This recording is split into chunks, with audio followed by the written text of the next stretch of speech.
The article that you wrote in the Wall Street Journal in which you disclose this, you say that the message is clear: hurry up and die.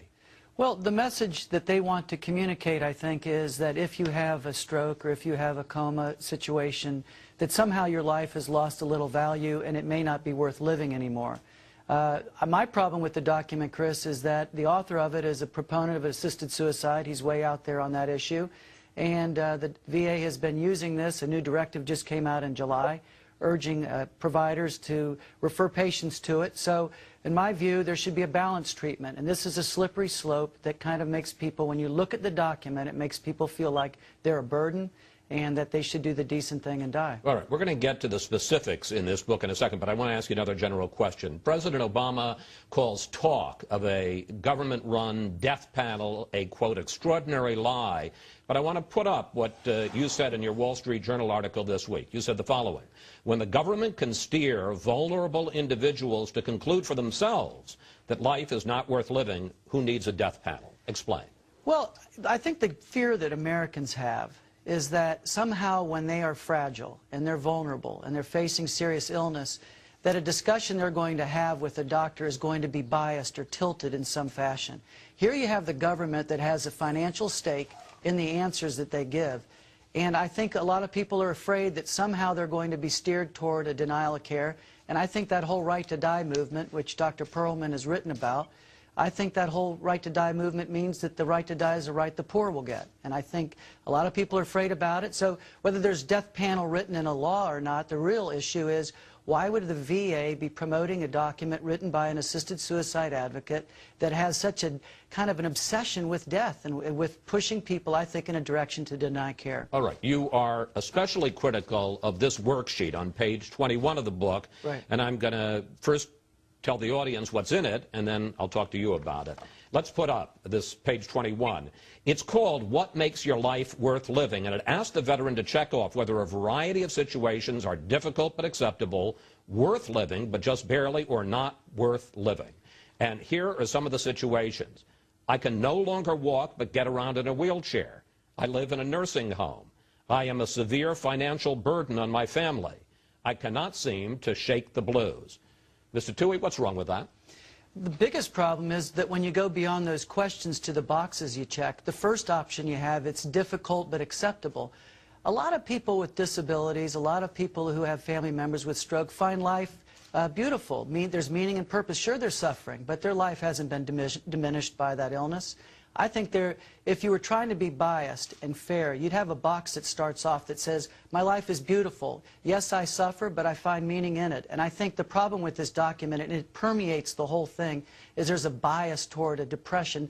And so when you see the one that says, for example, I can't shake the blues, you can actually check a box that says, my life's not worth living. Another one said, if I can't go outside on my own. So you check a box, life's not worth living. I guess one of the questions I have about it is, why would those even be in a document about end of life? Usually people don't even contemplate end of life until they're in an irreversible coma. Why would being in a nursing home or having to live in a wheelchair be a not worth living option? Good question. And I think advanced care planning is important. And there are a lot of great VA doctors and nurses out there providing superior care. So families need to talk about these issues well in advance of a deep decline in health. My problem is when you treat individuals like their life has less worth because they have dementia, for example, I think that that's a dangerous, slippery slope. And when government has a financial stake in it, they shouldn't be talking about quality of life and kind of pushing people toward a predetermined conclusion. You're also upset about another question in the booklet. I want to put that up. Have you ever heard anyone say, if I'm a vegetable, pull the plug? Yeah, I think the word vegetable is demeaning. It's used 3 times in the document, and it kind of communicates somebody that's not human. This is why I think the document is so fundamentally flawed that the VA ought to throw it out. They've had it out there kind of as a research tool, and then a few years ago they tried to push it and promote it, or 2 years ago tried to push it and promote it, and now they're at it again, a July directive telling healthcare providers to refer patients to it. All right. You mentioned earlier one of the primary authors of the workbook, and this is a fellow named Dr. Robert Perlman. He's a member of the VA Center for Ethics in Healthcare, and he's listed as the prime author in the document. Who is Dr. Perlman? Well, that's a good question. A lot of Americans have never heard of him, and yet he's influenced the course of VA healthcare. He's written this document, And he's an advisor. I think he got the initial research grant with tax dollars to write this document. And he's been an advocate for assisted suicide, both in a U.S. Supreme Court case where he filed an amicus brief, but in other writings where he was a contributor to a book about physician-aided killing. So I think the problem is, in America, there's a lot of people that wrestle with caregiving issues and with serious illness. We should be encouraging people to have a hopeful vision. When a veteran comes back from Iraq, they shouldn't be given a book like this. They should be encouraged to talk about their preferences on how they can maintain their dignity, because that's what I think America owes them. Now, in fairness, the book also offers other ideas and statements for veterans to consider, and let's put those on the screen. My life should be prolonged as long as it can, no matter what its quality, and using any means possible. And then there's this. I believe that it is always wrong to withhold, not start, treatments that could keep me alive. Mr. Towey, aren't both sides presented? There are lines like that in the book, but if a fair reading of the book, just looking at the cases they give as examples, where the woman that has the stroke that says, I don't want to live if I can't take care of myself. And then when you look in the back of the book, Chris, who do they refer you to? The 2007 edition said, go to Compassionate Choices. That's the Hemlock Society. The 1997 version referred you to an organization that was the American Euthanasia Society. I think the bias of the document's clear. Why would Americans be given such a poor document, a poor planning tool on a subject so important? Now, we need to point out that those references, which were in the 97 edition and the 2007 edition, are not in the edition that is currently being circulated at the Veterans Administration. That's right. They pulled that page after we raised concerns about it, and I think it wasn't just Aging with Dignity. It was a lot of individuals in America that I think when they saw that in the VA system, they're thinking, why are they referring me to the Hemlock Society? All right. You were instrumental, as you point out. Back in 2007, you had left the Bush White House by then. You'd been the head of Faith-Based Initiative for 4 years. But in 2007, the VA tried to put this out and make this a tool that was widely distributed to veterans. You were instrumental in getting it stopped and put up on a shelf. What happened? Well, I think that President Bush was, in his administration, were very surprised to hear that this document had moved so far through the VA chain of command and was about to be approved. The secretary there didn't even know about it. That's the fear Americans have, of course, is these bureaucracies have a way of getting something out there like this that people don't even know about, Congress never heard of. So when I raised it with the Bush White House, they said, this isn't a vision of life.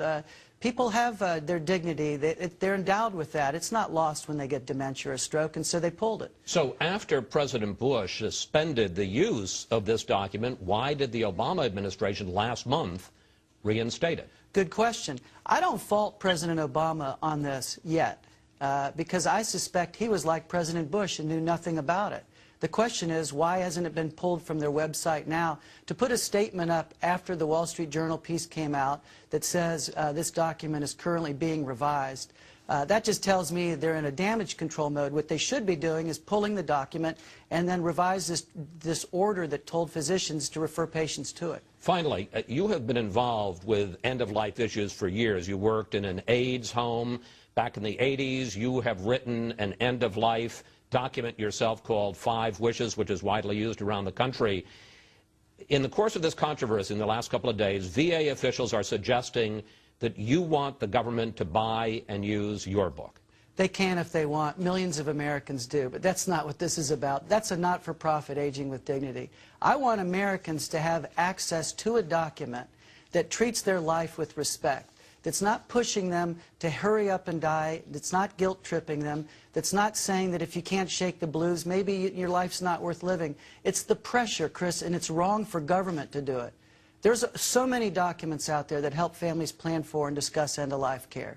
People should access the one they're comfortable with, but the government should not be pushing exclusively this approach. And I think it's wrong, and I think to have an author of that supports assisted suicide doing it is terribly wrong.